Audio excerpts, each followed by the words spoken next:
আসসালামু আলাইকুম, স্বাগতম হেলথ বিডি চ্যানেলে। সিজারিয়ান ডেলিভারির পর শরীর এবং মন দুটোই যত্নের প্রয়োজন।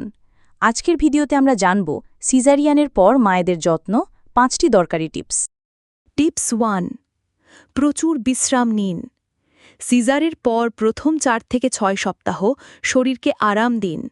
ভারী কিছু তোলার চেষ্টা করবেন না। টিপস 2। পুষ্টিকর খাবার খান।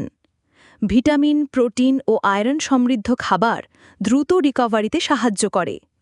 টিপস 3। পানি বেশি করে খান। বুকের দুধের জন্য এবং ইনফেকশন ঠেকাতে পানি অত্যন্ত জরুরি। টিপস 4। ওয়াকিং করুন, তবে ধীরে ধীরে। হালকা হাঁটা রক্ত চলাচল ঠিক রাখতে সাহায্য করে। টিপস 5। মনের যত্ন নিন। পোস্টপার্টাম ডিপ্রেশনকে হালকাভাবে নেবেন না। প্রয়োজনে পরিবারের সঙ্গে কথা বলুন বা চিকিৎসকের পরামর্শ নিন। মা হওয়া একটা আশীর্বাদ, আর নিজের যত্ন নেওয়াও খুব জরুরি। এই ভিডিও ভালো লাগলে শেয়ার করুন এবং আমাদের চ্যানেলটি সাবস্ক্রাইব করতে ভুলবেন না।